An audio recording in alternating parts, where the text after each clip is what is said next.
Hey,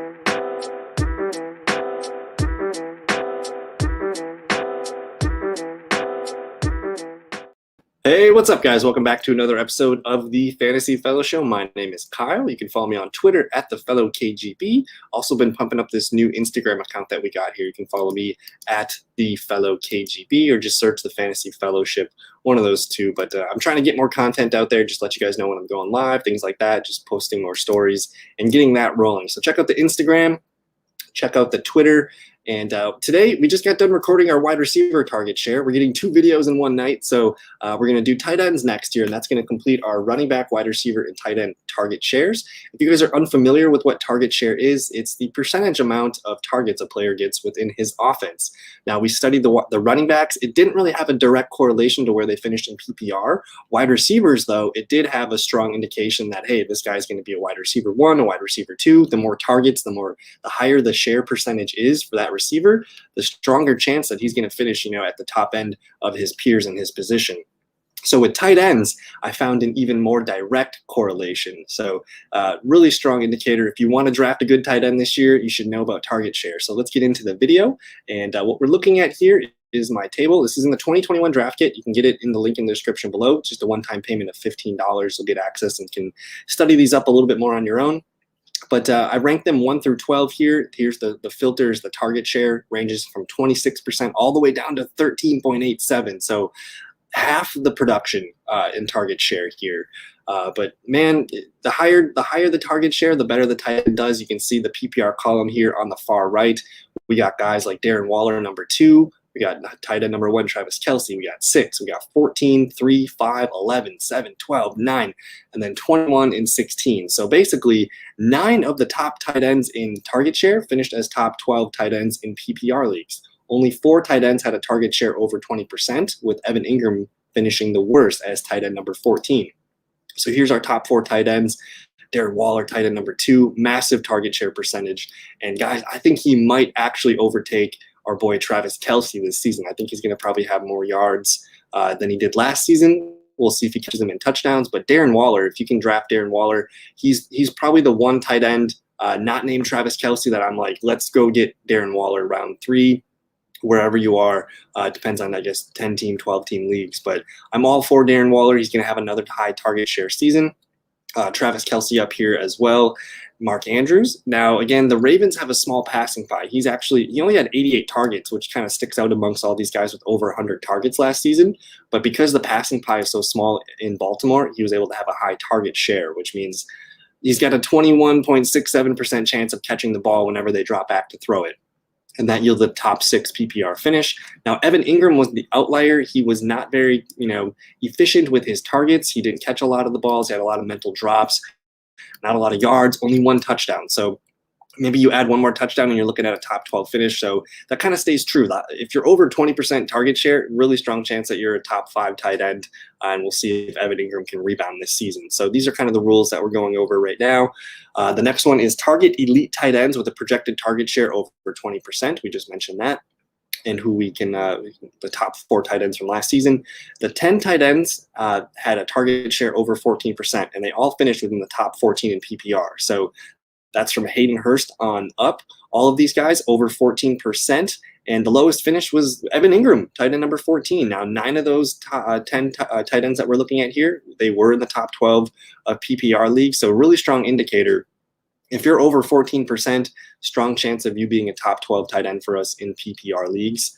And then it says target steady tight ends with projected target share over 14%. So we kind of have our thresholds. A top 5 tight end looks like a 20% target share, and a top 12 tight end looks like a top, over 14%. Now, the next stat that I pulled up here is 11 of the tight ends above finished with more than 80 targets, and all of them finished in the top 16 in PPR. Only 1 other tight end went over 80 targets, and that was Dalton Schultz down here. He had 83 targets, and he was tight end number 10. So that next threshold for targets is 80 targets. If you see a tight end projecting more than 80 targets, really strong chance that he's going to have a high target share, and a really strong chance that he's going to be a top 12 tight end 1 for us. And then the note here is the lowest target share I'd be comfortable drafting would be a 11 to 13% range, because there's a massive drop off after that. So again, just looking at the numbers, I mean, Austin Hooper, did he get over 80 targets? No. Tight end number 21. Eric Ebron was over 80 targets. Tight end number 16, that's fine. He's going to qualify for our 80 targets, and he's going to be around 14%. So he kind of qualifies as a flyer as your tight end too. Now, as we get lower in the list, you see only one other tight end had over 80 targets. That was Dalton Schultz. Gronk was close, 77. Jimmy Graham, 76. Zach Ertz, 72. And then we just got this massive fall off here. And you've seen the PPR finishes, the numbers 15, 10, 8, 13. That's all kind of good. You see these high target shares, a lot of touchdowns in there. But after that, the numbers just get kind of weird, and there's really no pattern. 32, 18. A 4. Robert Tonyan was tight end number 4 with only 59 targets, but insane efficiency, 52 catches, 11 touchdowns. So here you're starting to look at this percentages of around 11%. And then after 11%, you see really nobody in the teens or even the single digits or anything. So after 11% is when I kind of check out, and we'll see what happens with all the guys above here. But interesting to note, I guess we'll kind of look at my projections now. If you've been hanging on, we'll look at the projections and see who I like for 2021. But again, 9 of the top 12 tight ends in target share finished as top 12 tight ends. We're going to target elite tight ends projected over 20%. So let's take a look at who I have over 20% target share this season. It's pretty easy. It's Darren Waller, Travis Kelce, and George Kittle. Darren Waller is the value at tight end. You kind of have to draft Travis Kelce at the end of the first round. Darren Waller, though, sinks into the beginning stages of the third round. So he's probably my go-to target for tight ends right now. If you can stomach it in the third round, go ahead and do it. Otherwise, let's see here. We do say that target tight ends over 14% target share. So let's see who qualifies next. We got a list here of tight ends 4 through 11 on my list. That's going to be Mark Andrews, TJ Hawkinson, Logan Thomas, Noah Fant, Kyle Pitts, Dallas Goedert, Jonnu Smith, and Anthony Berkser. Now, there's a handful of tight ends that just missed the cut. Mike Gesicki, Evan Ingram, Hunter Henry, Eric Ebron, Blake Jarwin. Those guys can all be in the mix for tight end ones, but just based on the percentages, I want to get a guy that's over 14%. And you can, if you don't end up getting a top tight end, like basically Waller, Kelce, Kittle, Andrews, Hawkinson, that's to me the kind of clear tier top 5 tight ends. You want to try to get one of those if you can. But otherwise, Logan Thomas, Noah Fant, Kyle Pitts. I love getting some of those high upside players here. Dallas Goedert, Jonnu Smith, Anthony Berkser are kind of the values. And the other thing that we mentioned too is the targets. We want guys that are over 80 targets. So the most of these guys on this list qualify for that. But we'll kind of filter that in a second. And then I just want to kind of pull up. I mentioned I'm not really interested in targeting tight ends under 11%. So let's just see who else might qualify here. That's kind of the drop off right there. So we're looking at Mike Gesicki, Evan Ingram, Hunter Henry, Eric Ebron, Blake Jarwin, Tyler Higbee, Austin Hooper, Robert Tonyan. Jordan Akins kind of makes the list, but he's a Houston, Texan, so we'll kind of chop him off our draft board. But any tight end that I have listed above here, I want to get 2 of them, at least 2 of them. If you can, if you need to do 3, that's fine too. But that's kind of the list that I'm seeing. And some guys that stick out, Irv Smith, Jared Cook, Gerald Everett. I do think these guys have tight end 1 upside potential, and I might have to tweak their rankings just a little bit and add some numbers to them. But those guys are kind of more tight end 2 sleepers that could break into the mold here. So I'll make more content on those players here. But that last threshold was the 80 targets. So let's see here. These are the tight ends that I will consider drafting as my tight end 1. Of course, you got the top handful of guys that everybody knows, but from the bottom up, Blake Jarwin, Mike Gesicki, Eric Ebron, Mark Andrews, Dallas Goedert, Noah Fant. Who sticks out? It's Blake Jarwin. Blake Jarwin's in a high octane offense. His target share is not going to be very high, but if you remember, look at what his partner did, Dalton Schultz, last season.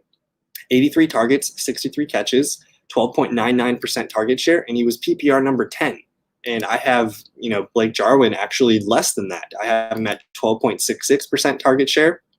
I have him at 81 targets. So he's actually less than Dalton Schultz is projected, and he's still kind of qualifying for our tier. So Blake Jarwin's the tight end 2 that you want. I'm passing up on Irv Smith. I'm passing up on some of these other guys with some upside. But Blake Jarwin in a terrific offense. This offense already had a tight end one last season, even with CeeDee Lamb, Amari Cooper, Michael Gallup all doing really good things. And keep in mind, that's like almost a full season of Andy Dalton in there, and he still yielded a top 10 PPR tight end. So a lot of good things brewing in that Dallas offense. But that's kind of it. That's the main video here.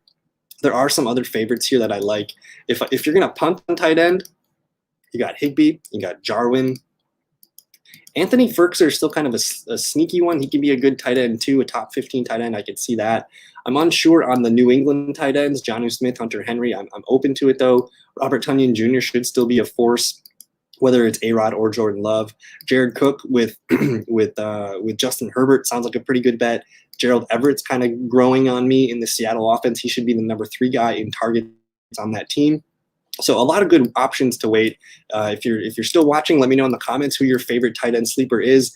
But for me, my main advice would be Darren Waller sticks out to me as the main value in the 3rd round. If I don't get Waller, I like waiting for Hockenson. I'm fine with Mark Andrews. I like Logan Thomas. I love Kyle Pitts. But you kind of have to take Kyle Pitts around where TJ Hawkinson's going. And I'm fine with that. If you want to go into your draft thinking, I want Hockenson, Pitts, Mark Andrews, that's a good strategy. That's a 5th or 6th round pick for you guys. But if you don't get any of those, just wait.